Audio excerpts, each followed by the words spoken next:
humanity has never posed problems that it cannot, with the right values and ideas, resolve.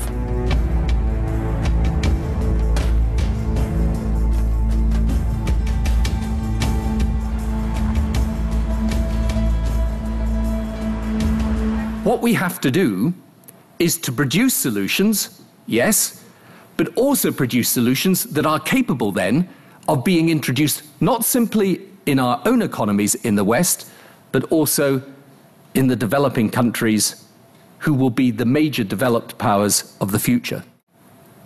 Some of the solutions, however, and this is the key point of today, are still developing.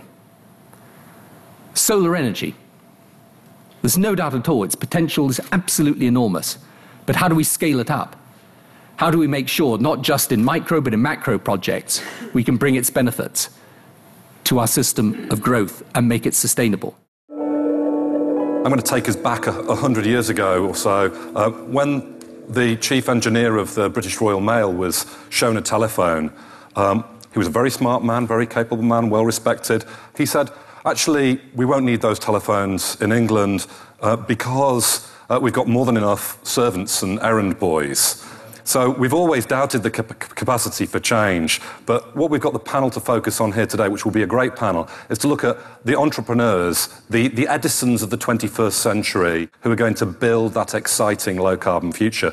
We could have focused on policymakers who've all got a role, on politicians, on the financial community, on lawyers. Everyone's got a role to play, as people have alluded to already, but we're going to look at entrepreneurs and innovators. Bill Gross is een succesvolle ondernemer die meer dan 50 bedrijven heeft opgericht. Een van die bedrijven is eSolar, dat centrales bouwt die zonne-energie opvangen met spiegels en lenzen. Het geconcentreerde zonlicht verwarmt water waarmee schone elektriciteit gemaakt wordt. We have to do it this century. It's going to happen this century that solar will power the planet. It's just a matter of how painful it is to get there. To power all of the Netherlands only takes a land area 29 kilometers by 29 kilometers, say in Spain or Morocco or Algeria. I think the single most difficult task actually for us politically is to provide the framework within which these ideas are developed, implemented, accelerated in their development and implementation. I mean, that's really what it's about. The biggest challenge probably is going to create the necessary international environment, because we're now talking about energy and about sustainability, but we need political stability for this to work. You can't have an enduring conflict in the Middle East. You can't have enduring confrontation across the Mediterranean if you want this to work. On the flip side, the job creation is incredible. You could have a factory here in the Netherlands making the product. You can have the jobs that are created from building the grid. And you can create a lot of jobs in the Middle East as well. So you could build these solar plants in Jordan, in Africa, and you could create a lot of jobs in some real trouble spots that would make a lot of people aligned to something like this success.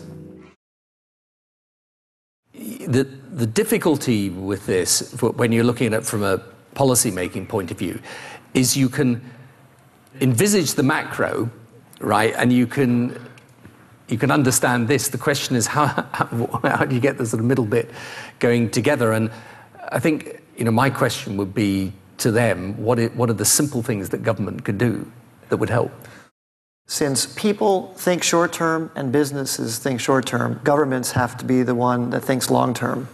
And if a government would put a policy in place that is just known for the longer term, very similar to what you're hearing, but let's say in the Netherlands, electricity costs 21 euro cents per kilowatt hour. If the government just said, if you make renewable electricity, we will buy it for 18 cents per kilowatt hour.